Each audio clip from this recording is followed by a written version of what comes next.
asalaamaaleykum sama mbokk sénégalais yi maa ngi leen di nuyu yéen ñëpp ci seen tur ak ci seen sant di jiital ci nuyoo bi sama mbokk sénégalais yi nga xam ne ñu ngi Sénégal fàttewuma ñi nga xam ne ñu ngi dund ci ay metit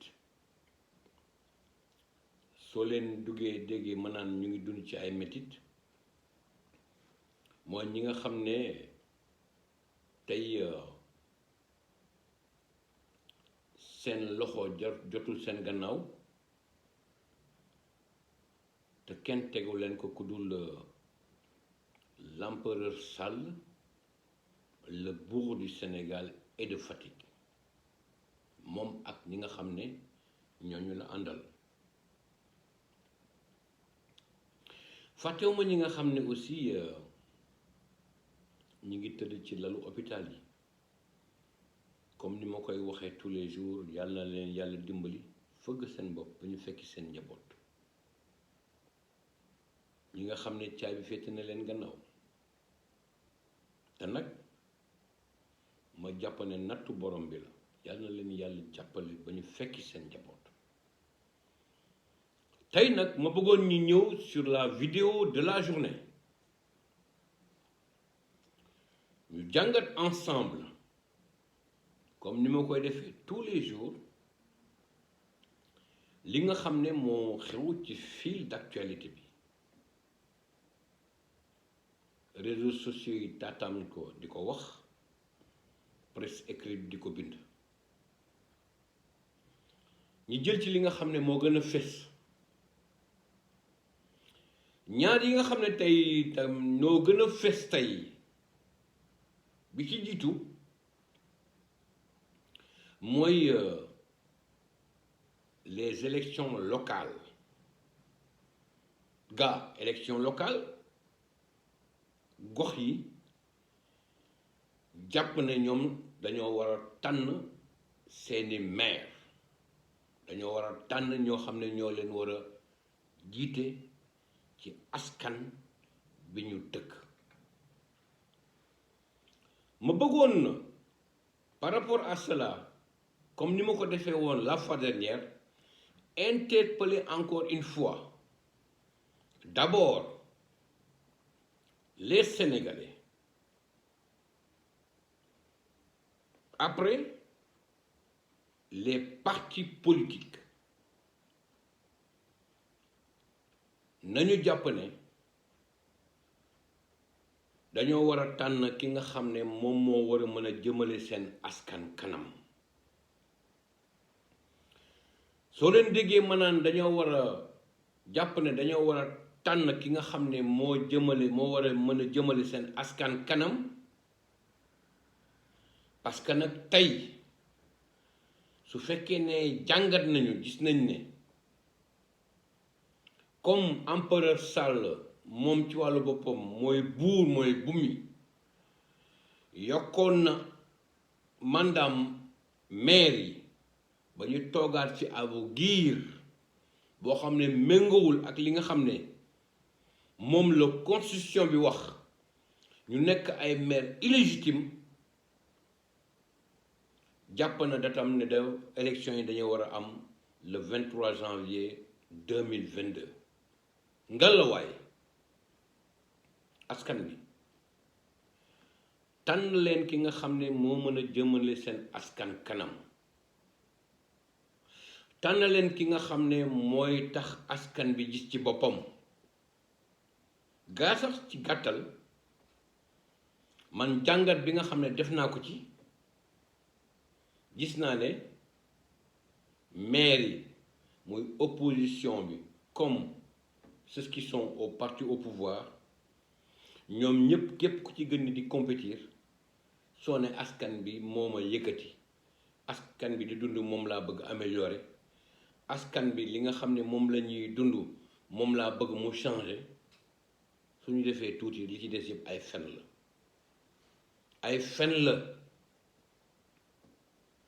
fen la maire yi sax dañuy fen opposition comme pouvoir parce que dañuy mettre en place un budget ñu war ko gérer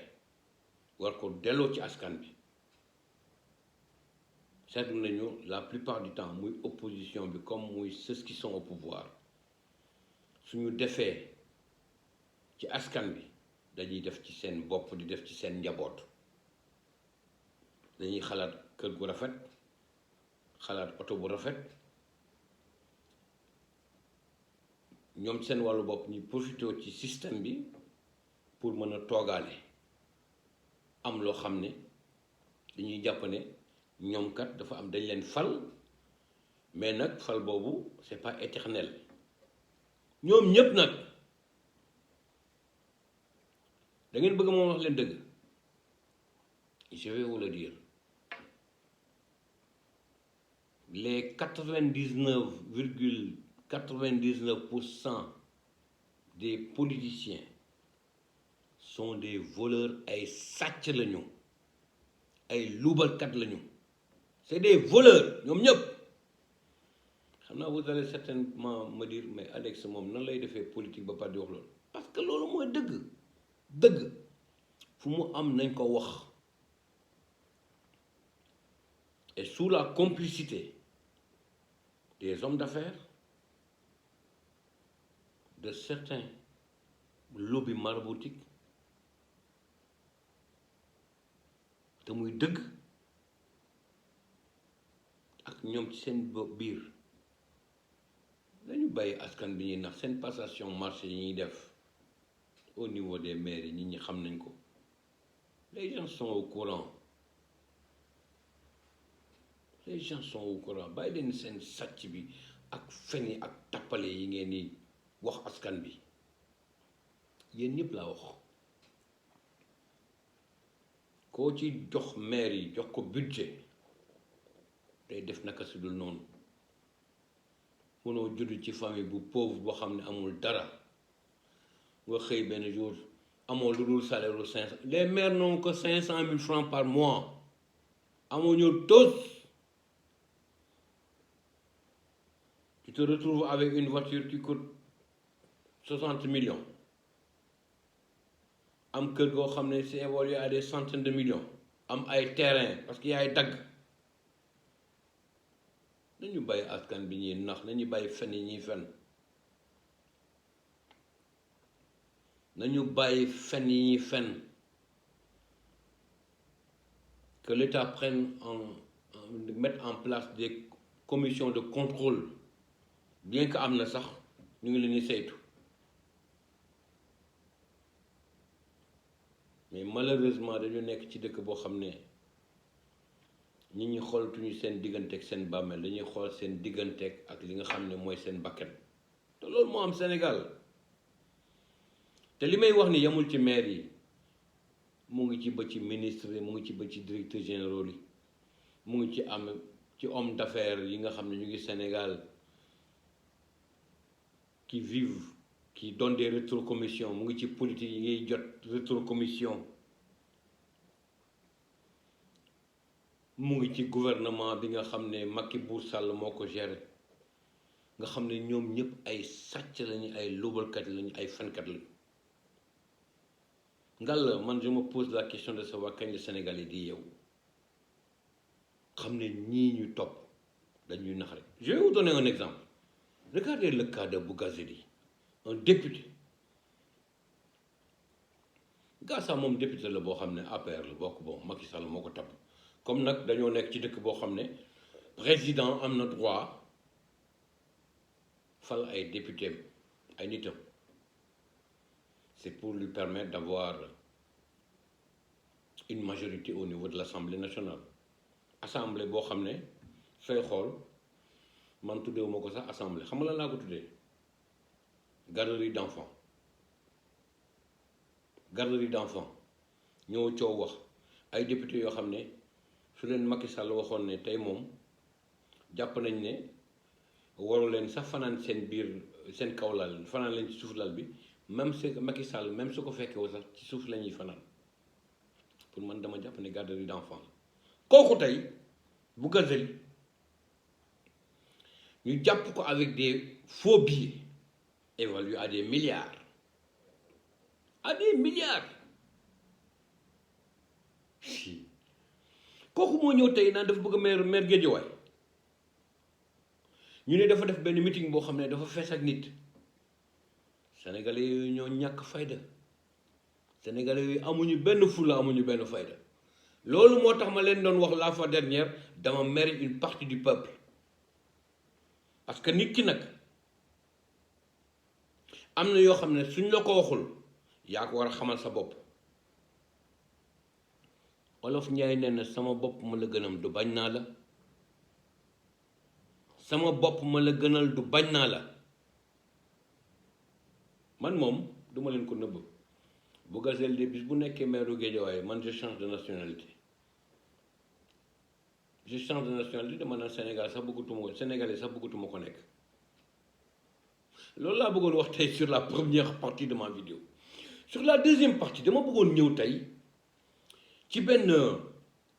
situation bu ma teg sama bët ñu koy relayer dans les réseaux sociaux mooy le cas de Adama Faye gis nga damay interpeller le peuple sénégalais rawatina le sénégalais lambda nañu bàyyi di ñu divertir gis nga le cas de Adama Faye le beau-frère de Macky Sall frère Marème Faye Sall ils ont juste envie de nous divertir gis nga Sénégal dañuy gis ne këtt na jon mu wóor na war na ci mën a wax pour askan bi jëm kanam pour condition de vie au sénégalais yi jëm kanam ñu ne ko fi ñukk di wax luy divertir nit ñi Adama Faye Marème Faye Sall Macky Sall Mansour Faye Daouda Faye mburu ko foofu ko farine vous savez quel est le problème de Adama Faye je vais vous le dire gis nga Adama dafa sàcc suñu suuf si def ci lu jéggi dayoo wax leen ma ban Adama Faye ban université la génne quel est son cursus parce que tout simplement c'est le frère de la soi-disant première dame xam nga soi-disant première dame soo déggee ma koy wax parce que man dama gëmul première dame ça c'est des titres qui n'existent pas lan mooy première dame koo fi gis fii tey muy dund yaayam mooy première dame man sama yaay mooy première dame yaayu keneen mooy première dame nos mères sont toutes des premières dames dañu bàyyi affaire u tàppaleeg fen yi ñuy def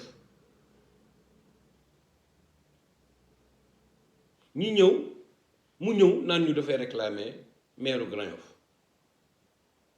Sénégalais yi yeewu leen su fekkee ne xaalis moo leen tax a jóg